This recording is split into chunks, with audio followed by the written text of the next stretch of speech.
ಮಾತನಾಡಲಿ. ರಾಜ್ಯ, ದೇಶ, ವಿದೇಶ, ಸಿನಿಮಾ, ಕ್ರೀಡೆ ಇದೆಲ್ಲದರ ಕುರಿತಾದಂಥ ಸುದ್ದಿಗಳನ್ನು 30 ನಿಮಿಷ 30 ಸುದ್ದಿಯಲ್ಲಿ ನಿಮ್ಮ ಮುಂದೆ ಇಡ್ತಾ ಹೋಗ್ತೀನಿ, ನೋಡ್ತಾ ಹೋಗಿ. ನಟಿ ರಾಗಿಣಿಯನ್ನ 2ನೇ ಬಾರಿ ಕಸ್ಟಡಿಗೆ ಪಡೆದುಕೊಂಡಂತ ಬಳಿಕ ಸಿಸಿಬಿ ವಿಚಾರಣೆಯನ್ನು ಮುಂದುವರೆಸಿದೆ. ಮಹಿಳಾ ಸಾಂತ್ವನ ಕೇಂದ್ರದಲ್ಲೇ ಸಿಸಿಬಿ ತಂಡ ರಾಗಿಣಿಗೆ ಡ್ರಿಲ್ ಮಾಡಿದೆ. ಆದರೆ ರಾಗಿಣಿ ಮಾತ್ರ ವಿಚಾರಣೆಗೆ ಸ್ಪಂದಿಸ್ತಿಲ್ವಂತೆ. ತನಿಖಾಧಿಕಾರಿ ಪೂರ್ಣಿಮಾ ಕೇಳಿರುವಂಥ ಪ್ರಶ್ನೆಗಳಿಗೆ ರಾಗಿಣಿ ಹಾರಿಕೆಯ ಉತ್ತರವನ್ನು ನೀಡಿದ್ದಾರಂತೆ. ಡ್ರಗ್ಸ್ ಕೇಸ್ನಲ್ಲಿ ಬಂಧಿತರಾಗಿರುವವರ ಹೇಳಿಕೆಗಳನ್ನು ಮುಂದಿಟ್ಟುಕೊಂಡು ರಾಗಿಣಿಯನ್ನ ವಿಚಾರಣೆ ಮಾಡಲಾಗ್ತಾ ಇದೆ. ಆದರೆ ರಾಗಿಣಿ ವಿಚಾರಣೆಗೆ ಸ್ಪಂದನೆ ಮಾಡ್ತಿಲ್ಲ. ಇದಕ್ಕೂ ಮುನ್ನ ರಾಗಿಣಿಯನ್ನ ವಿಚಾರಣೆ ಮಾಡಿರುವಂಥ ಸಿಸಿಬಿ ಇನ್ಸ್ಪೆಕ್ಟರ್ಗಳ ಜೊತೆ ಸಿಸಿಬಿಯ ಜಂಟಿ ಆಯುಕ್ತರಾಗಿರುವಂಥ ಸಂದೀಪ್ ಪಾಟೀಲ್ ಅವರು ಸಭೆಯನ್ನು ನಡೆಸಿದರು. ಸಭೆಯಲ್ಲಿ ಸಿಸಿಬಿ ಡಿಸಿಪಿ ರವಿಕುಮಾರ್, ಇನ್ಸ್ಪೆಕ್ಟರ್ಗಳಾಗಿರುವಂಥ ಅಂಜುಮಾಲಾ ನಾಯ್ಕ್, ಪುನೀತ್ ಇದ್ರು.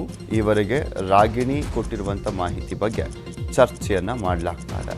ಅಲ್ಲದೆ ಮುಂದಿನ 5 ದಿನಗಳ ಕಾಲ ರಾಗಿಣಿಯನ್ನ ಯಾವ ರೀತಿ ತನಿಖೆಯನ್ನು ಮಾಡಬೇಕು, ಟೆಕ್ನಿಕಲ್ ಸಾಕ್ಷ್ಯಗಳನ್ನು ಇಟ್ಕೊಂಡು ತನಿಖೆಯನ್ನು ನಡೆಸಬೇಕಾ ಎಂಬುದರ ಬಗ್ಗೆ ಸಭೆಯಲ್ಲಿ ಚರ್ಚೆಯನ್ನು ಮಾಡಿದ್ದಾರೆ. ನಟಿ ರಾಗಿಣಿಗೆ ಸದ್ಯಕ್ಕೆ ಸಿಸಿಬಿ ವಲೆಯಿಂದ ಬಿಡುಗಡೆಯಂತ ಭಾಗ್ಯ ಇಲ್ಲ. ಬೆಂಗಳೂರಿನ 1ನೇ ACMM ಕೋರ್ಟ್ ರಾಗಿಣಿಯನ್ನ ಮತ್ತೆ 5 ದಿನಗಳ ಕಾಲ ಸಿಸಿಬಿ ಕಸ್ಟಡಿಗೆ ಒಪ್ಪಿಸಿತು. ಸಿಸಿಬಿ ಬಂಧನದಲ್ಲಿರುವಂಥ ರಾಗಿಣಿ ಪೊಲೀಸ್ ಕಸ್ಟಡಿ ನಿನ್ನೆ ಅಂತ್ಯವಾಗಿತ್ತು. ಹೀಗಾಗಿ ಸಿಸಿಬಿ ಪೊಲೀಸರು ರಾಗಿಣಿಯನ್ನ ಮಹಿಳಾ ಸಾಂತ್ವನ ಕೇಂದ್ರದಿಂದಲೇ ವಿಡಿಯೋ ಕಾನ್ಫರೆನ್ಸ್ ಮೂಲಕ ನ್ಯಾಯಾಧೀಶರ ಮುಂದೆ ಹಾಜರುಪಡಿಸಿದರು. 2 ದಿನಗಳಿಂದ ರಾಗಿಣಿ ವಿಚಾರಣೆ ವೇಳೆ ಯಾವುದೇ ಮಾಹಿತಿಯನ್ನು ಕೂಡ ನೀಡದ ಕಾರಣ ಇನ್ನೂ 10 ದಿನಗಳ ಕಾಲ ಅವರನ್ನು ವಿಚಾರಣೆಗಾಗಿ ತಮ್ಮ ವಶಕ್ಕೆ ಒಪ್ಪಿಸಬೇಕು ಅಂತ ಸಿಸಿಬಿ ಪೊಲೀಸರು ಮನವಿಯನ್ನು ಮಾಡಿಕೊಂಡರು. ಆದರೆ ಕೋರ್ಟ್ 5 ದಿನಗಳ ಕಾಲ ರಾಗಿಣಿಯನ್ನು ಸಿಸಿಬಿ ವಶಕ್ಕೆ ನೀಡಿದೆ. ಇನ್ನು 5 ದಿನಗಳ ಕಾಲ ನಟಿ ರಾಗಿಣಿ ಸಿಸಿಬಿ ಅಧಿಕಾರಿಗಳ ವಶದಲ್ಲಿರ್ತಾರೆ. ಇಂದು ಕೂಡ ರಾಗಿಣಿಯನ್ನು ಸಿಸಿಬಿ ವಿಚಾರಣೆಗೆ ಒಳಪಡಿಸಲಿದೆ. ಮತ್ತೊಂದೆಡೆ ಕೋರ್ಟ್ ರಾಗಿಣಿಯ ಜಾಮೀನು ಅರ್ಜಿಯನ್ನು ತಿರಸ್ಕರಿಸಿದೆ. ಸಿಸಿಬಿ ಕಸ್ಟಡಿಯಲ್ಲಿರುವಂಥ ರಾಗಿಣಿ ಸದ್ಯ ಮಹಿಳಾ ಸಾಂತ್ವನ ಕೇಂದ್ರದಲ್ಲೇ ಲಾಕ್ ಆಗಿದ್ದಾರೆ. ಕೋರ್ಟ್ ಮತ್ತೊಮ್ಮೆ ರಾಗಿಣಿಯನ್ನ ಸಿಸಿಬಿ ಕಸ್ಟಡಿಗೆ ಕೊಟ್ಟ ಬಳಿಕ ರಾಗಿಣಿ ಕುಟುಂಬದವರು ಸಾಂತ್ವನ ಕೇಂದ್ರಕ್ಕೆ ಭೇಟಿಯನ್ನು ನೀಡಿದರು. ತಂದೆ, ತಾಯಿ ತಮ್ಮ ಸಾಂತ್ವನ ಕೇಂದ್ರಕ್ಕೆ ಬಂದು ರಾಗಿಣಿಯನ್ನ ಭೇಟಿಯನ್ನು ಮಾಡಿದರು. ರಾಗಿಣಿಯ ಕುಟುಂಬಸ್ಥರು ಜಾಮೀನು ಸಿಗುತ್ತೆ ಅನ್ನುವಂಥ ಭರವಸೆಯಲ್ಲಿದ್ದರು. ಆದರೆ ರಾಗಿಣಿಯ ಸಿಸಿಬಿ ಕಸ್ಟಡಿ ವಿಸ್ತರಣೆಯಾಗಿದೆ. ಇನ್ನು 5 ದಿನಗಳ ಕಾಲ ಸಾಂತ್ವನ ಕೇಂದ್ರದಲ್ಲೇ ರಾಗಿಣಿ ವಾಸ್ತವ್ಯವನ್ನು ಮಾಡಬೇಕಿದೆ. ಹೀಗಾಗಿ ಕುಟುಂಬದವರು ರಾಗಿಣಿಗೆ ಹೊದಿಕೆ ದಿಂಬುಗಳನ್ನು ತಂದು ಕೊಟ್ಟಿದ್ದಾರೆ. ರಾಗಿಣಿಗೆ ಬೆನ್ನು ನೋವು ಇರೋದರಿಂದ ಮಲಗಲಿಕ್ಕೆ ಅಗತ್ಯ ವಸ್ತುಗಳನ್ನು ತಂದು ಕೊಟ್ಟಿದ್ದಾರೆ ರಾಗಿಣಿಯವರ ಕುಟುಂಬಸ್ಥರು. ಸ್ಯಾಂಡಲ್ವುಡ್ ಡ್ರಗ್ಸ್ ದಂಧೆಯಲ್ಲಿ ತಗ್ಲಾಕೊಂಡಿರುವಂಥ ರವಿಶಂಕರ್ ಹಾಗೂ ರಾಹುಲ್ನನ್ನ ಮತ್ತೆ 5 ದಿನಗಳ ಕಾಲ ಸಿಸಿಬಿ ತನ್ನ ಕಸ್ಟಡಿಗೆ ಪಡೆದುಕೊಂಡಿದೆ. ಪೊಲೀಸ್ ಕಸ್ಟಡಿ ಅಂತ್ಯವಾಗಿದ್ದರಿಂದ ವಿಡಿಯೋ ಕಾನ್ಫರೆನ್ಸ್ ಮೂಲಕ ನ್ಯಾಯಾಧೀಶರ ಮುಂದೆ ಹಾಜರುಪಡಿಸಲಾಗಿತ್ತು. ಇಬ್ಬರೂ ಕೂಡ ಆರೋಪಿಗಳು ತನಿಖೆಗೆ ಸರಿಯಾಗಿ ಸಹಕಾರ ನೀಡ್ತಿಲ್ಲ.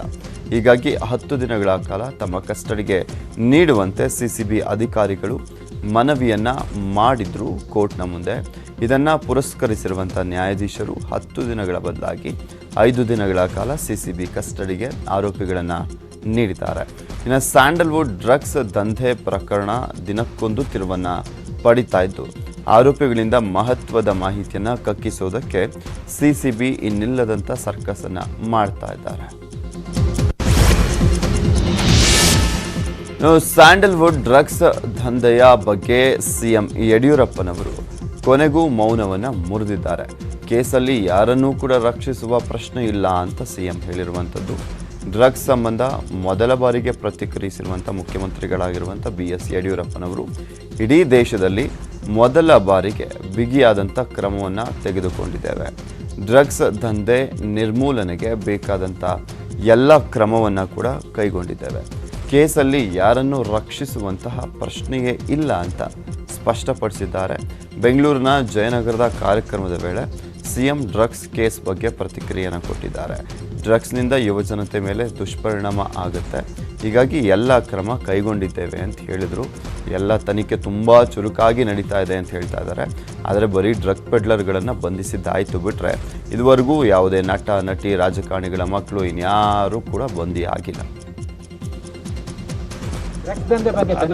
ನಡೀತಾ ಇದೆ. ಯಾವುದೇ ರೀತಿ ಯಾರನ್ನು ರಕ್ಷಣೆ ಮಾಡೋ ಪ್ರಶ್ನೆ ಇಲ್ಲ. ಬಹಳ ಬಿಗಿಯಾದಂಥ ಕ್ರಮವನ್ನು ಮೊದಲ ಬಾರಿಗೆ ದೇಶದಲ್ಲಿ ನಾವು ತಗೊಂಡಿದ್ದೇವೆ. ಯುವಕರ ಮೇಲೆ ದುಷ್ಪರಿಣಾಮ ಆಗುವಂಥದ್ದು, ವಿದ್ಯಾರ್ಥಿ ಮೇಲೆ ದುಷ್ಪರಿಣಾಮ ಆಗುವಂಥ ಈ ಒಂದು ದಂಧೆ ನಿಲ್ಲಬೇಕು ಅನ್ನೋದು ನಮ್ಮ ಅಪೇಕ್ಷೆ. ಆ ದಿಕ್ಕಿನಲ್ಲಿ ನಾವೇನೇನು ಬಿಗಿ ಕ್ರಮ ತಗೊಳ್ಬೇಕು ಎಲ್ಲ ಅದ್ರ ಪಾಡ್ಗೆ ನಡೀತಾ ಇದೆ. ಯಾವುದೇ ರೀತಿ ಯಾರನ್ನು ರಕ್ಷಣೆ ಮಾಡೋ ಪ್ರಶ್ನೆ ಇಲ್ಲ. ಬಹಳ ಬಿಗಿಯಾದಂಥ ಕ್ರಮವನ್ನು ಮೊದಲ ಬಾರಿಗೆ ದೇಶದಲ್ಲಿ ನಾವು ತಗೊಂಡಿದ್ದೇವೆ. ಯುವಕರ ಮೇಲೆ ದುಷ್ಪರಿಣಾಮ ಆಗುವಂಥದ್ದು, ವಿದ್ಯಾರ್ಥಿ ಮೇಲೆ ದುಷ್ಪರಿಣಾಮ ಆಗುವಂಥ ಈ ಒಂದು ದಂಧೆ ನಿಲ್ಲಬೇಕು ಅನ್ನೋದು ನಮ್ಮ ಅಪೇಕ್ಷೆ. ಆ ದಿಕ್ಕಿನಲ್ಲಿ ನಾವೇನೇನು ಬಿಗಿ ಕ್ರಮ ತಗೊಳ್ಬೇಕು ಎಲ್ಲ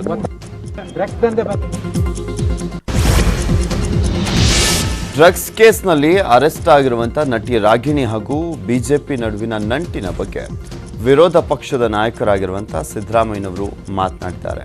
ಬಿಜೆಪಿಯವರು ರಾಗಿಣಿಗೂ ಸಂಬಂಧ ಇಲ್ಲ ಅಂತಾರೆ. ಆದರೆ ಆಕೆ ಬಿಜೆಪಿ ಪರ ಪ್ರಚಾರ ಮಾಡಿರೋದಕ್ಕೆ ದಾಖಲೆಗಳಿವೆ, ಫೋಟೋಗಳು, ವಿಡಿಯೋಗಳು ಇವೆ ಅಂತ ಹೇಳಿದ್ದಾರೆ. ತಪ್ಪಿತಸ್ಥರು ಯಾರೇ ಇದ್ದರೂ ಕೂಡ ಶಿಕ್ಷೆ ಆಗಬೇಕು ಅಂತ ಮನವಿಯನ್ನು ಮಾಡಿದ್ದಾರೆ. ರಾಜಕಾರಣಿಗಳ ಮಕ್ಕಳೇ ಇರಲಿ, ರಾಜಕಾರಣಿಗಳೇ ಇರಲಿ, ಯಾರೇ ಇದ್ದರೂ ತನಿಖೆ ಆಗಬೇಕು ಅಂತ ಒತ್ತಾಯವನ್ನು ಮಾಡಿದ್ದಾರೆ. ತನಿಖೆಯಾಗಿ ಶಿಕ್ಷೆ ಆಗಲಿ ಅಂತ ವಿರೋಧ ಪಕ್ಷದ ನಾಯಕ ಸಿದ್ದರಾಮಯ್ಯ ಆಗ್ರಹಿಸಿದ್ದಾರೆ. ಅವರು ಇವರು ಹೆಸರು ಹೇಳಕ್ ಹೋಗೋದಿಲ್ಲ. ಪೊಲೀಸ್ನವರು ತನಿಖೆ ಮಾಡ್ತಾ ಇದ್ದಾರೆ. CCB ಅವರು ಯಾರ ಮೇಲೆ ಎವಿಡೆನ್ಸ್ ಇದೆ ಮಾಡಲಿ, ಎವಿಡೆನ್ಸ್ ಇರೋ ಮೇಲೆ ಮಾಡಲಿ. ಇಫ್ ದೇ ಗಾಟ್ ಎವಿಡೆನ್ಸ್ ಯಾರಾದರೂ ಆಗಲಿ. ಈಗ ರಾಗಿಣಿ ನಮ್ಮ ಪಕ್ಷಕ್ಕೆ ಸಂಬಂಧ ಇಲ್ಲ ಅಂತ ಹೇಳ್ತಾರೆ. But there are photograph to show that she is campaigned in the by-election. ಗೊತ್ತಾಯ್ತಲ್ಲ. ಅದರಿಂದ ನಾನೀಗ ಅದ್ರ ಬಗ್ಗೆ ಏನು ಮಾತಾಡಕ್ಕೆ ಹೋಗಲ್ಲ. ಅವರು ತನಿಖೆ ಮುಂದುವರಿಸಿ. ತನಿಖೆ ಈಗ ನಡೀತಾ ಇದೆ, ತನಿಖೆ ಮುಂದುವರಿಸಲಿ. If there is evidence to show XYZ is involved, let the police people take action as per the law. ಅವರು ಇವರು ಹೆಸರು ಹೇಳಕ್ಕೆ ಡ್ರಗ್ಸ್ ಕೇಸ್ನಲ್ಲಿ ಅರೆಸ್ಟ್ ಆಗಿರುವಂಥ king pin Viren Khanna CCB ಅಧಿಕಾರಿಗಳನ್ನು ಸತಾಯಿಸ್ತಿದ್ದಾನಂತೆ. ದೆಹಲಿಯಿಂದ ಕರೆದುಕೊಂಡು ಬಂದಂಥ ವೇಳೆ ಸಿಸಿಬಿ ಕಚೇರಿಯಲ್ಲಿ ಹೈಡ್ರಾಮವನ್ನು ಮಾಡಿದಂಥ ವೀರೇನ್ ಖನ್ನಾ ಇದೀಗ ವಿಚಾರಣೆ ವೇಳೆ ಏನನ್ನೂ ಬಾಯಿ ಬಿಡ್ತಿಲ್ವಂತೆ. ಅಧಿಕಾರಿಗಳು ಏನೇ ಪ್ರಶ್ನೆ ಕೇಳಿದರೂ ಕೂಡ ಖನ್ನಾ ಮಾತ್ರ ಸೈಲೆಂಟ್ ಆಗೇ ಇದ್ದಾನೆ. 2 ದಿನಗಳಿಂದ ಅಧಿಕಾರಿಗಳಿಗೆ ಏನನ್ನೂ ಕೂಡ ಹೇಳದೆ ಸತಾಯಿಸ್ತಿದ್ದಾನಂತೆ ವೀರೇನ್ ಖನ್ನಾ. ಸಿಸಿಬಿ ಪ್ರತಿ ಪ್ರಶ್ನೆಗೂ ಕೂಡ ಖನ್ನಾ ಉತ್ತರನೇ ಕೊಡ್ತಿಲ್ವಂತೆ. ಯಾವುದೇ ಮಾಹಿತಿ ಬಾಯ್ಬಿಡ್ತಿಲ್ವಂತೆ. ಏನೇ ಕೇಳಿದ್ರು ಕೂಡ ವಕೀಲರ ಜೊತೆ ಚರ್ಚಿಸಿ ಬಳಿಕ ಉತ್ತರಿಸ್ತೀನಿ ಅಂತ ಹೇಳಿದ್ದಾನಂತೆ. ಹೀಗೆ ಸಿಸಿಬಿ ಪೊಲೀಸರ ಮುಂದೆ ವೀರೇನ್ ಖನ್ನಾ ಹೈಡ್ರಾಮಾ ಮಾಡ್ತಿರೋದ್ರಿಂದ ಸಿಸಿಬಿ ಅಧಿಕಾರಿಗಳು ಹೈರಾಣಾಗಿದ್ದಾರೆ. ಸ್ಯಾಂಡಲ್ವುಡ್ ಡ್ರಗ್ ಕೇಸ್ನಲ್ಲಿ ಸಿಸಿಬಿ ಪೊಲೀಸರು ಮತ್ತೊಬ್ಬ ಡ್ರಗ್ ಪೆಡ್ಲರ್ನನ್ನು ವಶಕ್ಕೆ ಪಡೆದಿದ್ದಾರೆ. ಮತ್ತೊಬ್ಬ ಡ್ರಗ್ ಪೆಡ್ಲರ್ ನಿಯಾಜ್ ಎಂಬಾತ ಸಿಸಿಬಿ ಬಲೆಗೆ ಬಿದ್ದಿದ್ದಾನೆ. ಬಂಧಿತ ನಿಯಾಜ್ ಕೇರಳ ಮೂಲದವನಾಗಿದ್ದಾನೆ. ಈತ ಕೆಲವು ನಟ ನಟಿಯರಿಗೆ ಡ್ರಗ್ಸ್ ಪೂರೈಕೆ ಮಾಡ್ತಿದ್ದ ಅನ್ನೋ ಆರೋಪ ಇದೆ. ಈಗಾಗಲೇ ಸಿಸಿಬಿಯಿಂದ ಅರೆಸ್ಟ್ ಆಗಿರುವಂಥ ಆರೋಪಿಗಳು ನೀಡಿರುವಂಥ ಮಾಹಿತಿಯ ಆಧಾರದಲ್ಲಿ ಸಿಸಿಬಿ ಪೊಲೀಸರು ನಿನ್ನೆ ರಾತ್ರಿ ನಿಯಾಜ್ನನ್ನು ವಶಕ್ಕೆ ಪಡೆದಿದ್ದಾರೆ. ವಿಚಾರಣೆ ವೇಳೆ ರವಿಶಂಕರ್ ನಟಿ ರಾಗಿಣಿಗೆ ಡ್ರಗ್ಸ್ ಸಪ್ಲೈ ಮಾಡ್ತಿರೋದಾಗಿ ನಿಯಾಜ್ ಬಾಯ್ಬಿಟ್ಟಿದ್ದಾನಂತೆ. ಸದ್ಯ ನಿಯಾಜ್ನ ಫೋನ್ ಸೀಸ್ ಮಾಡಿರುವಂಥ ಸಿಸಿಬಿ ಪೊಲೀಸರು ಹೆಚ್ಚಿನ ಮಾಹಿತಿಯನ್ನು ಕಲೆ ಹಾಕ್ತಿದ್ದಾರೆ. ಪ್ರಶಾಂತ್ ಸಂಬರ್ಗಿ ವಿರುದ್ಧ ನಟಿ ಸಂಜನಾ ಕಿಡಿಕಾರಿದ್ದಾರೆ.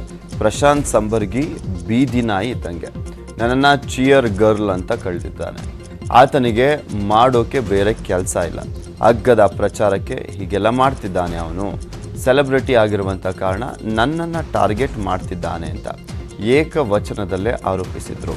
ಅಲ್ಲದೆ ಶಾಸಕ ಜಮೀರ್ ಖಾನ್ರನ್ನ ಕೈ ಮುಗಿದು ಬೇಡಿಕೊಂಡಂಥ ಸಂಜನಾ ಪ್ರಶಾಂತ್ ಸಂಬರ್ಗಿಯನ್ನು ಬಿಡಬೇಡಿ ಅಂತ ಕೇಳಿಕೊಂಡ್ರು. ನಾನೇನು ತಪ್ಪು ಮಾಡಿಲ್ಲ, ಇದನ್ನ ಇಲ್ಲಿಗೆ ನಿಲ್ಲಿಸಿ ಅಂತ ಕಣ್ಣೀರನ್ನ ಹಾಕಿದ್ರು.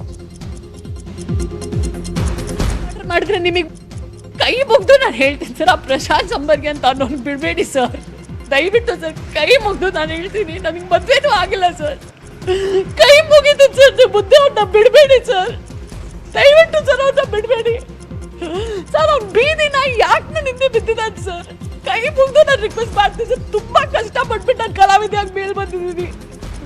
ನನ್ನ ತಪ್ಪೇನಿದೆ, ನಾನು ಸೆಲೆಬ್ರಿಟಿ ಅಂತಾನೆ ನನ್ನ ತಪ್ಪ. ನನ್ನ ಸ್ವಂತ ಬ್ರದರ್ ಅವನು ಒಳ್ಳೆ ಹುಡುಗನೇ. ನಾನು ಇವಾಗಲೂ ಹೇಳ್ತಾ ಇದ್ದೀನಿ, ನನಗೆ ಗೊತ್ತಿರೋ ಪ್ರಕಾರ ಅವ್ನು ಹೆಂಗ್ ಮಾಡಿದಾನೆ, ಏನ್ ಮಾಡಿದಾನೆ, ಏನೋ ಹುಡುಗಾಟದಲ್ಲಿ ಅವ್ನು ಸಿಕ್ಕಾಕೊಂಡಿದ್ದಾನೆ.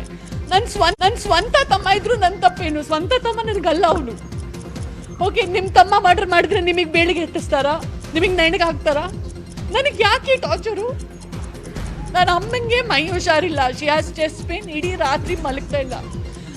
ಜಮೀನ ಮತ್ತೆ ಕೈ ಮುಗ್ದು ರಿಕ್ವೆಸ್ಟ್ ಮಾಡ್ತೀನಿ ಸರ್, ನನಗೆ ನೀವು ಯಾರಂತ ಗೊತ್ತಿಲ್ಲ, ನಿಮ್ಮ ಮೊಬೈಲ್ ನಂಬರ್ ನನ್ನ ಹತ್ರ ಇಲ್ಲ, ನಿಮ್ಮ ಬಗ್ಗೆ ನನಗೆ ಇದರಿಂದಾನೇ ಮಾಹಿತಿ ಗೊತ್ತಾಗಿದೆ ದಟ್ ನೀವು ತುಂಬ ದೊಡ್ಡ ಶಾಸಕರು, ದಯವಿಟ್ಟು ಅವನ್ನ ಬಿಡಬೇಡಿ ಸರ್, ಅಂಥವ್ರನ್ನ ಬಿಡಬೇಡಿ ಸರ್. ಅವ್ನು ಬೀದಿಯಲ್ಲಿ ಬಿದ್ದಿದ್ದ ನಾಯಿ ಬೇರೆ ಎಲ್ಲಾನ ಕೆಳಗಿಳಿತಿದ್ದಾನೆ ಸರ್. ಮತ್ತಿನ್ನೇನು cheer leader, cheer girl, what is cheer girl? ಯಾ ಚಪ್ಲಿ ತೊಡಿತೀನಿ ಅವನಿಗೆ. ಶೈಲೇಂದ್ರ ಬಾಬು ಸರ್ ಕೇಳಿ, ಅವನಿಗೂ ನಮ್ಗೇನು ಸಂಬಂಧ ಇಲ್ಲ. ನನಗೆ ಕರ್ಕೊಂಡು ಹೋಗಿದ್ದು, ನಾನು ಫಸ್ಟ್ ಫಿಲ್ಮ್ ಮಾಡಿರೋದು ಪಾಂಡುರಂಗ ವಿಠಲ. ಚಪ್ಲಿ ತೊಡಿತೀನಿ ಚಿಯರ್ ಗರ್ಲ್ ಅಂತೆ. ಸರಿ ಒಂದು ನಿಮಿಷ, ಚಿಯರ್ ಗರ್ಲ್ ಆಗಿದ್ರು ಏನು, ಚಿಯರ್ ಗರ್ಲಿನ ಹೆಣ್ಮಕ್ಳು, ನಾನು ಚಿಯರ್ ಗರ್ಲ್ ಅಲ್ಲದೆ ಎಲ್ಲ ಗಂಟಾಘೋಷವಾಗಿ ನನ್ನ ಅಮ್ಮನ ತಲೆ ಮೇಲೆ ನಾನೇ ಹಾಕ್ಬಿಟ್ಟು ಹೇಳ್ತೀನಿ. ಬಟ್ 300 ರೂಪಾಯಿ ಕೆಲಸ ಮಾಡಿ, ಹೌದು ನಾನು 500 ರೂಪೀಸ್ಗೆ ಫ್ಯಾಷನ್ ಶೋ ಮಾಡಿದ್ದೀನಿ, 500 ರೂಪೀಸ್ಗೆ ನಾನು ಫ್ಯಾಷನ್ ಶೋ ಮಾಡಿದ್ದೀನಿ. ನಾನು ಸ್ಟಾರ್ಟಿಂಗಲ್ಲಿ ನಾನೇ ಅಲ್ಲ 10 ವರ್ಷ 15 ವರ್ಷ ಹಿಂದೆ 500 ರೂಪೀಸ್ ಬಂದರೆ ಇವತ್ತು 5,000 ರೂಪಾಯಿ ನಾನು ಫ್ಯಾಷನ್ ಶೋಸ್ ಮಾಡಿದ್ದೀನಿ. ನಾನು ಚಿಯರ್ಗಳು ಈ ವರ್ಡ್ಸು, ಈ ಪದಗಳು, ಈ ಊಹೆ ಪೂಹೆಗಳು ಎಲ್ಲಿಂದ ಬರ್ತದೆ ನನಗೆ ಗೊತ್ತಾಗ್ತಾ ಇಲ್ಲ. ನನಗೆ ಸಾಕಾಗೋಗಿದೆ ಈ ಟಾರ್ಚರು. ಕಸಿನೋನಲ್ಲಿ ಇಡೀ ಕರ್ನಾಟಕನೇ ಉಪೇಂದ್ರ ಸರ್ ಹೋಗಿದ್ದಾರೆ, ಯಶ್ ಸರ್ ಹೋಗಿದ್ದಾರೆ, ಎಲ್ಲ ಪ್ರೊಡ್ಯೂಸರ್ಸ್ ಹೋಗಿದ್ದಾರೆ, ನನ್ನ ತಂದೆ ತಾಯಿನೂ ನನ್ನ ಜೊತೆನೇ ಇದ್ದಾರೆ. ವೇದಿಕೆ ಮೇಲೆ ಕರೆದ್ಬಿಟ್ಟು ಸನ್ಮಾನ ಮಾಡ್ತಾರೆ, ಓಕೆ ಗೊತ್ತಿರೋರು ಬಂದಿದ್ದಾರೆ ಅಂತ. ಎಲ್ಲ ಆರ್ಟಿಸ್ಟ್ಗಳಿಗೂ ಫ್ರೀಯಲ್ಲಿ ಇನ್ವಿಟೇಷನ್ ಕೊಟ್ಬಿಟ್ಟೆ ಕರ್ಸೋದು ಶ್ರೀಲಂಕಾನಲ್ಲಿ. ಊಹೆ ಪೂಹೆಗಳು ತಡೆ ಮಾಡಿ ನನ್ನ ಅಮ್ಮಂಗೆ ಎದೆಯಲ್ಲಿ ನೋವು ಬರ್ತಾ ಇದೆ. ನನ್ನ ಅಮ್ಮಂಗೆ ಏನಾದರೂ ಆದರೆ ನಾನು ಬಿಡಲ್ಲ. ನನ್ನ ಚರಿತ್ರದ ಮೇಲೆ ಈ ಥರ ಮಾನಹರಿತೆ ಮಾಡೋರು ಅವ್ರಿಗೆ ಯಾರು? ಆ್ಯಂಡ್ ಯಾರಿಗೂ ಏನೂ ಅಧಿಕಾರ ಇಲ್ಲ. ಸಂಜನಾ ಡ್ರಗ್ಸಲ್ಲಿದ್ದಾರೆ, ಏನೇನೋ ಹೇಳ್ತಾ ಇದ್ದಾರೆ, ಏನೂ ಎವಿಡೆನ್ಸ್ ಇಲ್ಲದೆ ಹೇಗೆ ನೀವು ಮಾತಾಡ್ತೀರಾ? ಹ್ಯಾರಸ್ಮೆಂಟ್ ಆಗೋಗಿದೆ ನನಗೆ. ಈ ಪ್ರಶಾಂತ್ ಸಂಬರ್ಗಿ ಇನ್ನೂ ಮಾತಾಡಿದ್ರೆ, ನನ್ನ ಅಮ್ಮಂಗೆ ಏನಾದರೂ ಆದರೆ ನಾನು ಸತ್ತು ಹೋದ್ರೂ ಅವನ್ನ ನಾನು ಬಿಡಲ್ಲ. ಈಗ ರಾಜ್ಯದಾದ್ಯಂತ ಡ್ರಗ್ ಮಾಫಿಯಾದ್ದೇ ಮಾತು. ಬೆಂಗಳೂರಿನ ಡ್ರಗ್ ಕೇಸ್ಗೂ ಕರಾವಳಿಗೂ ಲಿಂಕ್ ಸಿಕ್ಕಿದೆ ತಡ. ಕರಾವಳಿಯ ಡ್ರಗ್ ಮತ್ತು ಗಾಂಜಾ ಪೆಡ್ಲರ್ಸ್ಗಳನ್ನು ಒಂದೆಡೆ ಸೇರಿಸಿ ವಿಚಾರಣೆಯನ್ನು ನಡೆಸಲಾಯಿತು. ಬೆಂಗಳೂರು ಕೇಸ್ನಲ್ಲಿ ನಿಮ್ಮ ಲಿಂಕ್ ಇದೆಯಾ ಅಂತ ವಿಚಾರಿಸಲಾಯಿತು.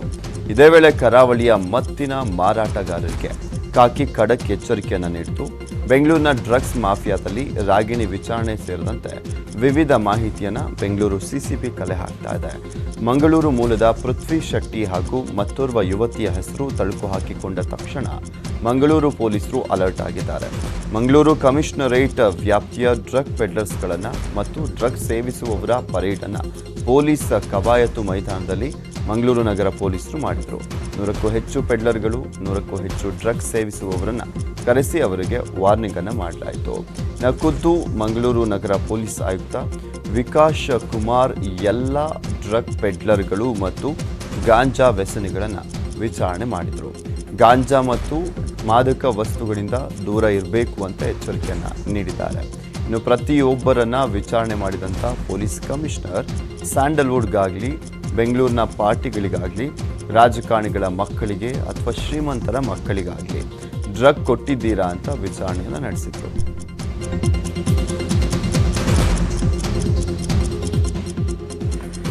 You would have seen from the last almost a month or so, a little bit more than that, we have been conducting these rowdy parades everywhere, station by station, and to find out particularly those who had been involved in communal incidents as well as incidents pertaining to drugs and psychotropic substances. Subsequent follow-up of that, we have been doing now rowdy parade only for those who are engaged in the consumption as well as peddling and even sourcing of drug and psychotropic substances in and around Mangalore city. ನಟ ಸುಶಾಂತ್ ಸಿಂಗ್ ರಜಪೂತ್ ಸಾವಿಗೆ ಸಂಬಂಧಪಟ್ಟಂತೆ drugs ಪ್ರಕರಣದಲ್ಲಿ ನಟಿ ರಿಯಾ ಚಕ್ರವರ್ತಿ ಅವರನ್ನ ನಿನ್ನೆಯೂ ಕೂಡ NCB ಅಧಿಕಾರಿಗಳು ಸತತ 8 ಗಂಟೆಗಳ ಕಾಲ ವಿಚಾರಣೆಯನ್ನು ನಡೆಸಿದ್ದಾರೆ. ಮೊನ್ನೆ ಭಾನುವಾರ ಸಹ ರಿಯಾ ಅವರನ್ನ ಕರೆಸಿಕೊಂಡಿದ್ದಂಥ ಅಧಿಕಾರಿಗಳು ಸತತ 6 ಗಂಟೆಗಳ ಕಾಲ ವಿಚಾರಣೆಯನ್ನು ಮಾಡಿದರು. ಇನ್ನು ಇಂದು ಮತ್ತೆ ಸಹ ರಿಯಾ ಅವರನ್ನ ಎನ್ಸಿಬಿ ವಿಚಾರಣೆಯನ್ನು ಮಾಡುವಂಥ ಸಾಧ್ಯತೆ ಇದೆ. ಪ್ರಕರಣದಲ್ಲಿ ಈಗಾಗಲೇ ರಿಯಾ ಸಹೋದರ ಶೋವಿಕ್ ಚಕ್ರವರ್ತಿ, ರಜಪೂತ್ ಮನೆಯ ವ್ಯವಸ್ಥಾಪಕ ಸ್ಯಾಮ್ಯುಯಲ್ ಮಿರಾಂಡಾ ಹಾಗೂ ಮನೆಯಲ್ಲಿ ಕೆಲಸಕ್ಕಿದ್ದಂಥ ದೀಪೇಶ್ ಸಾವಂತ್ ಅವರನ್ನು ಎನ್ಸಿಬಿ ಬಂಧಿಸಿದೆ. ಆರೋಪಿಗಳು ಕೆಲ ನಿಷೇಧಿತ ಡ್ರಗ್ಸ್ಗಳನ್ನು ಖರೀದಿ ಮಾಡಿದ್ರು ಎನ್ನುವಂಥ ಆರೋಪ ಇದೆ. ಇನ್ನು ನಕಲಿ ವೈದ್ಯಕೀಯ ದಾಖಲೆ ಸೃಷ್ಟಿಸಿದ್ದಾರೆ ಅಂತ ಆರೋಪಿಸಿ ಸುಶಾಂತ್ ಸಹೋದರಿ ವಿರುದ್ಧ ನಟಿ ರಿಯಾ ಚಕ್ರವರ್ತಿ ಮುಂಬೈನಲ್ಲಿ ದೂರನ್ನು ದಾಖಲಿಸಿದ್ದಾರೆ. ನಟ ಸುಶಾಂತ್ ಸಿಂಗ್ ರಜಪೂತ್ ಅವರ ಸಾವಿನ ಪ್ರಕರಣದಲ್ಲಿ ತನಿಖೆ ಎದುರಿಸ್ತಾ ಇರುವಂಥ ರಿಯಾ ಚಕ್ರವರ್ತಿ ಅವರು ಸುಶಾಂತ್ ಸಹೋದರಿ ಪ್ರಿಯಾಂಕಾ ಸಿಂಗ್ ಮತ್ತು ರಾಮ್ ಮನೋಹರ್ ಲೋಹಿಯಾ ಆಸ್ಪತ್ರೆಯ ಡಾಕ್ಟರ್ ತರುಣ್ ಕುಮಾರ್ ಅವರು ನಕಲಿ ವೈದ್ಯಕೀಯ ದಾಖಲೆಯನ್ನು ಸೃಷ್ಟಿಸಿದ್ದಾರೆ ಅಂತ ದೂರಿನಲ್ಲಿ ಆರೋಪವನ್ನು ಮಾಡಲಾಗಿದೆ. ಜೂನ್ 8ರಂದು ಸುಶಾಂತ್ ಅವರು ಮುಂಬೈನಲ್ಲೇ ಇದ್ದರು. ಆದರೆ ಅದೇ ದಿನದಂದು ದೆಹಲಿಯ ಆಸ್ಪತ್ರೆಯಲ್ಲಿ ಸುಶಾಂತ್ ಅವರು ವೈದ್ಯಕೀಯ ನೆರವನ್ನು ಪಡೆದಿದ್ರು ಎಂಬುದಾಗಿ ನಕಲಿ ದಾಖಲೆಯನ್ನು ಸೃಷ್ಟಿಸಲಾಗಿದೆ ಅಂತ ರಿಯಾ ತಿಳಿಸಿದ್ದಾರೆ. ಜೂನ್ 8ರಂದು ನಟ ಸುಶಾಂತ್ ಮತ್ತು ಅವರ ಸಹೋದರಿ ನಡುವೆ ನಡೆದಂಥ ವಾಟ್ಸಪ್ ಚಾಟ್ಗಳನ್ನು ಆಧರಿಸಿ ದೂರನ್ನು ನೀಡಲಾಗಿದೆ. ಅದೇ ದಿನದಂದು ನಟಿ ರಿಯಾ ಚಕ್ರವರ್ತಿ ಸುಶಾಂತ್ ಅಪಾರ್ಟ್ಮೆಂಟ್ನಿಂದ ಹೊರಬಂದಿದ್ದರು ಎಂಬುದಾಗಿ ತಿಳಿದು ಬಂದಿದೆ.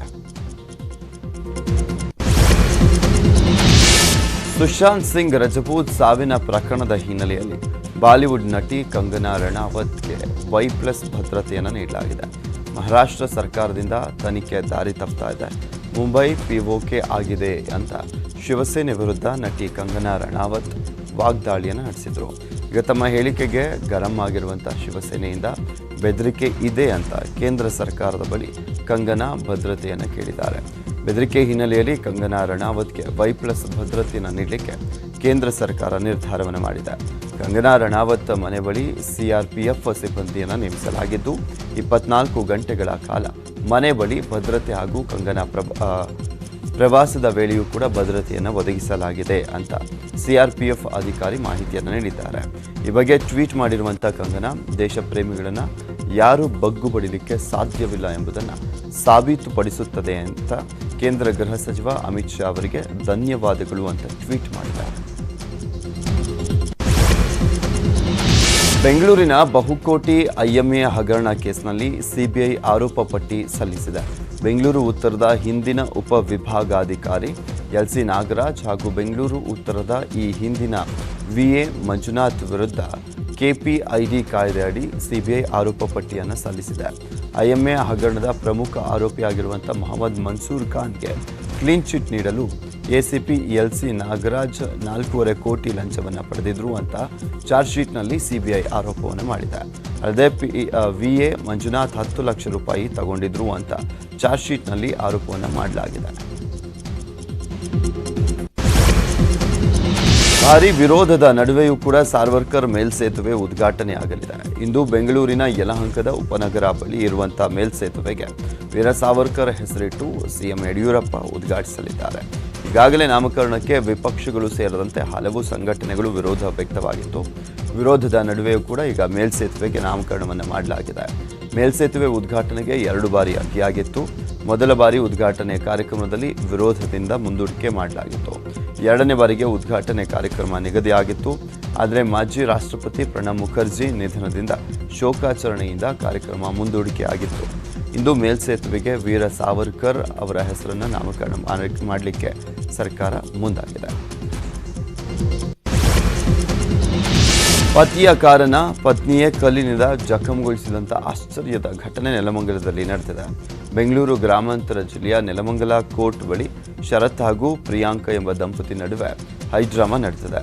2 ವರ್ಷಗಳ ಹಿಂದೆ ತಿಪಟೂರಿನ ಶರತ್ ನೆಲಮಂಗಲದ ನಗರದ ಸುಭಾಷ್ ನಗರದ ಪ್ರಿಯಾಂಕ ಅವರನ್ನ ಮದುವೆಯಾಗಿದ್ದರು. ದಾಂಪತ್ಯ ಜೀವನ ಸರಿ ಹೊಂದದ ಕಾರಣ ಷರತ್ತು ವಿಚ್ಛೇದನಕ್ಕೆ ಅರ್ಜಿಯನ್ನು ಸಲ್ಲಿಸಿದ್ದ. ಇವರಿಗೂ ಕೋರ್ಟ್ ವಿಚ್ಛೇದನವನ್ನು ನೀಡಿದೆ. ಇದರಿಂದ ನೊಂದಿದ್ದಂಥ ಪತ್ನಿ ಪ್ರಿಯಾಂಕಾ ಪತಿ ಕಾರನ್ನು ಜಖಂಗೊಳಿಸಿದ್ದಾರೆ. ಘಟನೆ ಸಂಬಂಧ ನೆಲಮಂಗಲ ನಗರ ಠಾಣೆಯಲ್ಲಿ ಪ್ರಕರಣ ದಾಖಲಾಗಿದೆ. ನೆಲಮಂಗಲದಲ್ಲಿ ಮಾನಸಿಕ ಅಸ್ವಸ್ಥತೆಯಿಂದ ಬಳಲ್ತಾ ಇದ್ದಂಥ ವ್ಯಕ್ತಿಯಿಂದ ತಾನಿದ್ದಂಥ ಮನೆಗೆ ಬೆಂಕಿಯನ್ನು ಇಡಲಾಗಿದೆ. ಸ್ಥಳೀಯರ ಸಮಯ ಪ್ರಜ್ಞೆಯಿಂದ ವ್ಯಕ್ತಿಯ ಪ್ರಾಣ ಉಳಿದಿದೆ. ಬೆಂಗಳೂರು ಗ್ರಾಮಾಂತರ ಜಿಲ್ಲೆಯ ನೆಲಮಂಗಲ ತಾಲೂಕಿನ ಲಕ್ಕೂರು ಗ್ರಾಮದಲ್ಲಿ ಗುರುಮೂರ್ತಿ ಎಂಬಾತ ತನ್ನ ಮನೆಗೆ ಬೆಂಕಿ ಇಟ್ಟುಕೊಂಡಿದ್ದಾನೆ. ಕೂಡಲೇ ಅಲ್ಲಿದ್ದಂಥ ಸ್ಥಳೀಯರು ಗುರುಮೂರ್ತಿಯನ್ನು ಅವಘಡದಿಂದ ಪಾರು ಮಾಡಿದ್ದಾರೆ. ನಂತರ ಅಗ್ನಿಶಾಮಕ ದಳಕ್ಕೆ ಕರೆಯನ್ನು ಮಾಡಿ ಸ್ಥಳಕ್ಕೆ ಬಂದಿರುವಂಥ ಅಗ್ನಿಶಾಮಕ ದಳ ಸಿಬ್ಬಂದಿ ಬೆಂಕಿಯನ್ನು ನಂದಿಸಿದ್ದಾರೆ. ದಾಬಸ್ಪೇಟೆ ಪೊಲೀಸ್ ಠಾಣಾ ವ್ಯಾಪ್ತಿಯಲ್ಲಿ ಒಂದು ಘಟನೆ ನಡೆದಿದೆ.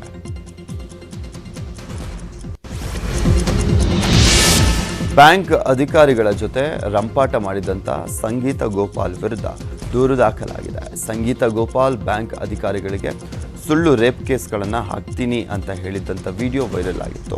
ಈ ಹಿನ್ನೆಲೆಯಲ್ಲಿ ಸಾಮಾಜಿಕ ಕಾರ್ಯಕರ್ತೆ ಪ್ರಿಯಾ ಆರ್ಯ ಇಂದಿರಾನಗರ ಠಾಣೆಗೆ ದೂರನ್ನು ನೀಡಿದ್ದಾರೆ. ಮಹಿಳೆಯಾಗಿ ಈ ರೀತಿ ದರ್ಪವನ್ನು ತೋರಿರುವಂಥದ್ದು ಸರಿಯಲ್ಲ. ಒಬ್ಬ ವ್ಯಕ್ತಿಯನ್ನು ಅಶ್ಲೀಲವಾಗಿ ನಿಂದಿಸಿದ್ದಾರೆ. ಈ ಬಗ್ಗೆ ಸೂಕ್ತ ಕ್ರಮ ಜರುಗಿಸಿ ಅಂತ ದೂರಿನಲ್ಲಿ ಮನವಿಯನ್ನು ಮಾಡಿದ್ದಾರೆ. ಅಲ್ಲದೆ ಈ ವಿಡಿಯೋ ಸಂಬಂಧ ಸಾರ್ವಜನಿಕರು ಟ್ವಿಟರ್ನಲ್ಲೂ ಕೂಡ ಬೆಂಗಳೂರು ಪೊಲೀಸರಿಗೆ ದೂರನ್ನು ನೀಡಿದರು. ಹೀಗಾಗಿ ಪೊಲೀಸರು ಸಂಗೀತ ಗೋಪಾಲ್ ಅವರನ್ನು ವಿಚಾರಣೆ ಮಾಡುವಂಥ ಸಾಧ್ಯತೆ ಇದೆ.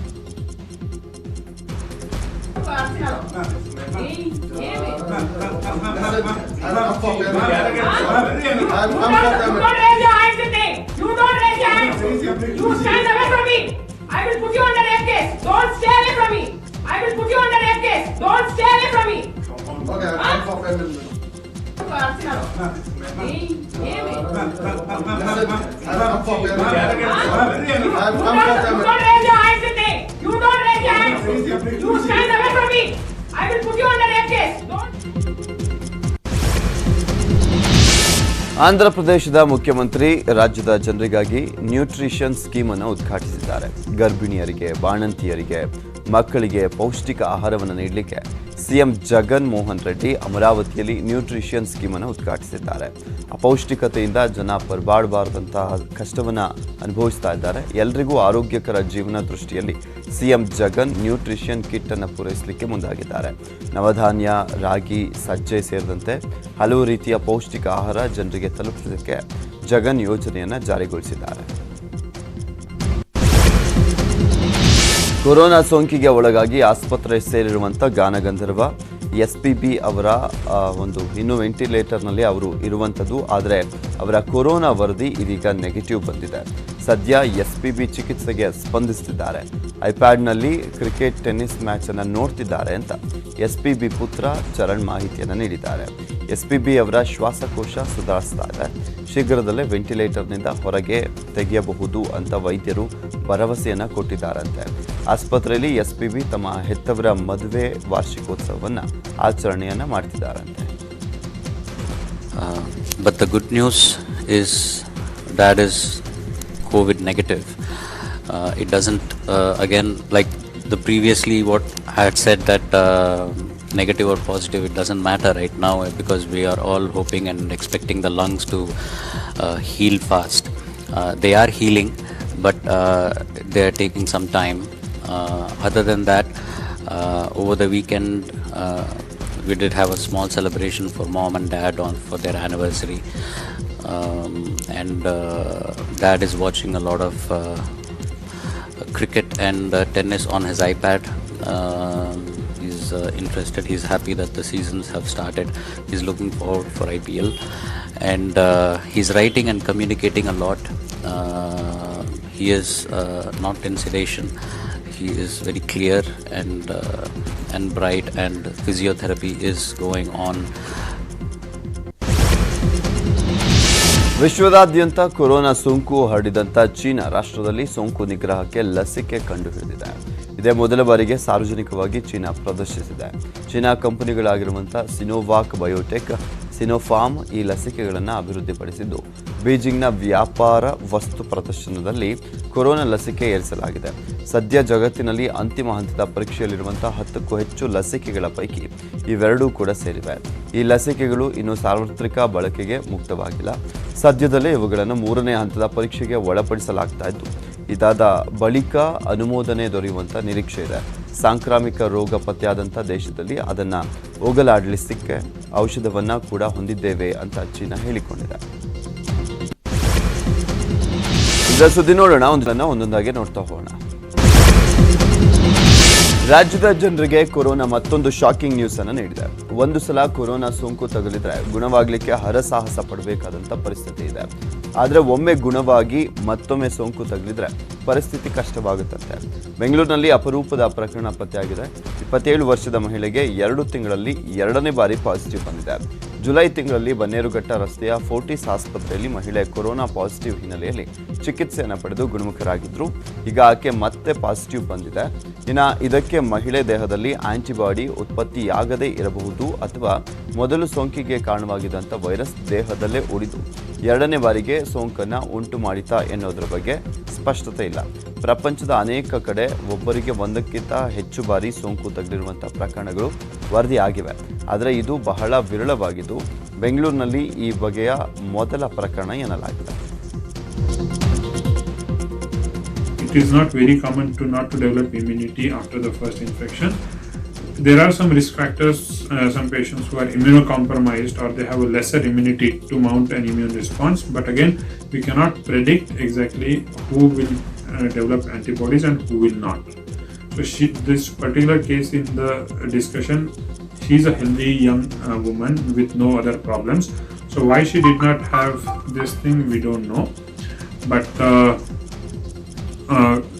reinfection, as I said, it's not going to be a very common thing. It's going to be one odd case, and we should not be scared about getting reinfected, but we should emphasize and we should continue to practice the hand hygiene, use of mask and social distancing. ಚೆನ್ನೈನಲ್ಲಿರುವಂಥ America ದೂತಾವಾಸ ಮುಖ್ಯಸ್ಥೆಯಾಗಿ Judith Revin ನಿನ್ನೆ ಅಧಿಕಾರವನ್ನು ಸ್ವೀಕರಿಸಿದ್ದಾರೆ. ಹಲವು ವರ್ಷಗಳಿಂದ ರಾಯಭಾರ ಕಾರ್ಯಗಳಲ್ಲಿ ಅನುಭವ ಹೊಂದಿರುವಂಥ ಜೂಡಿತ್ ರೆವಿನ್ ಹಿಂದಿನ ಕಾನ್ಸುಲರ್ ಜನರಲ್ ರಾಬರ್ಟ್ ಜಿ ಬ್ಯೂರ್ಜೆಸ್ ಅವರ ಸ್ಥಾನವನ್ನು ಜುಡಿತ್ ತುಂಬಲಿದ್ದಾರೆ. ದೂತಾವಾಸದ ಮುಖ್ಯಸ್ಥೆಯಾಗಿ ಜುಡಿತ್ ಅಧಿಕಾರಾವಧಿ 3 ವರ್ಷ ಇರಲಿದೆ. ಕರ್ನಾಟಕ, ತಮಿಳುನಾಡು, ಕೇರಳ, ಪುದುಚೇರಿ, ಅಂಡಮಾನ್ ನಿಕೋಬಾರ್ ದ್ವೀಪಗಳು ಚೆನ್ನೈನ ಅಮೆರಿಕ ದೂತಾವಾಸದ ಕಾರ್ಯವ್ಯಾಪ್ತಿ ಬರುತ್ತದೆ. ಭಾರತ ಮತ್ತು ಅಮೆರಿಕ ನಡುವಿನ ಸಂಬಂಧಗಳನ್ನು ಗಟ್ಟಿಗೊಳಿಸುವಂಥ ಜವಾಬ್ದಾರಿ ಕಾನ್ಸುಲರ್ ಜನರಲ್ ಅವರ ಹೆಗಲಿಗೆ ಇರ್ತದೆ.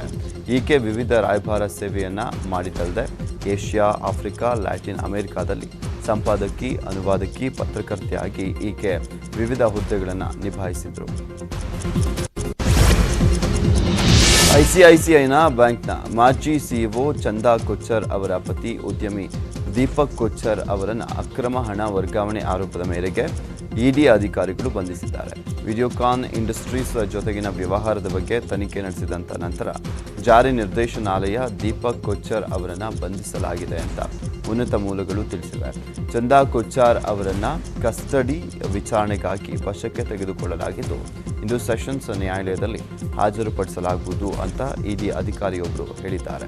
Central bureau of investigation criminal ಪಿತೂರಿ ಮತ್ತು ವಂಚನೆ ಪ್ರಕರಣವನ್ನು ದಾಖಲಿಸಿದ್ದು ಚಂದಾ ಕೊಚ್ಚರ್ ನೇತೃತ್ವದ ಐಸಿಐಸಿಐ ಬ್ಯಾಂಕ್ ವಿಡಿಯೋಕಾನ್ ಇಂಡಸ್ಟ್ರೀಸ್ಗೆ ಸಾಲ ನೀತಿ ನಿಯಮ ಉಲ್ಲಂಘಿಸಲಾಗಿದೆ, ಹೆಚ್ಚು ಸಾಲ ಮಂಜೂರು ಮಾಡಲಾಗಿದೆ ಅಂತ ಆರೋಪಿಸಲಾಗಿದೆ.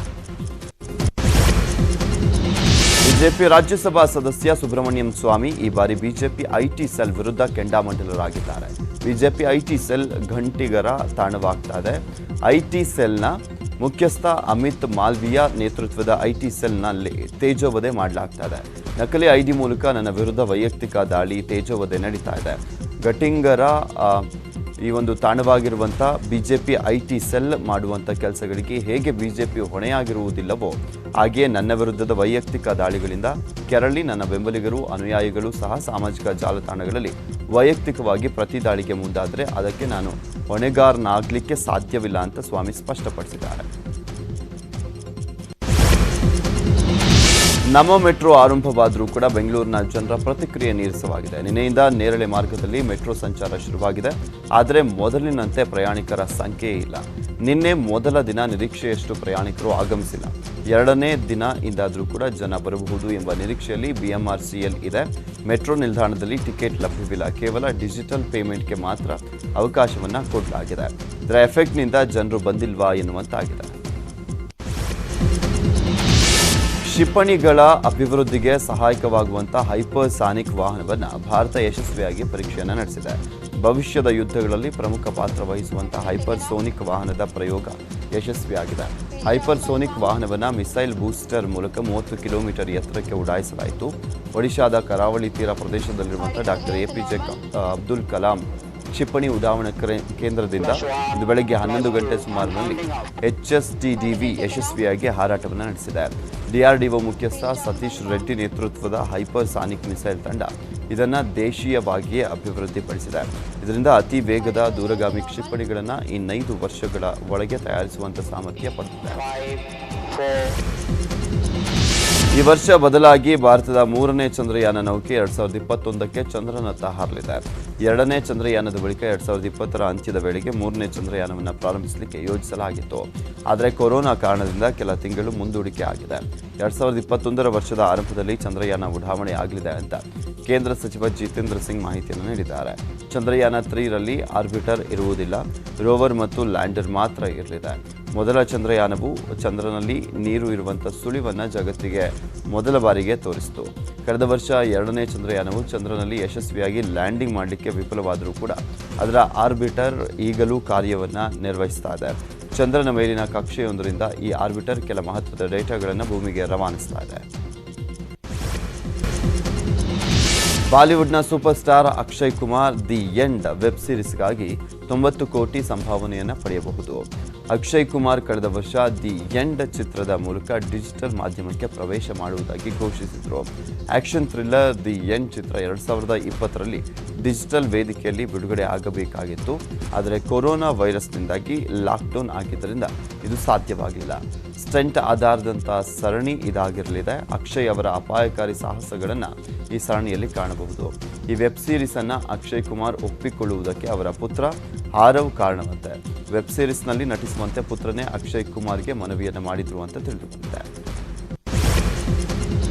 ಇವಿಷ್ಟು ಈ ಕ್ಷಣದ ಸುದ್ದಿ. ನೋಡ್ತಾರೆ ನ್ಯೂಸ್ 18 ಕನ್ನಡ ಜಾಲ.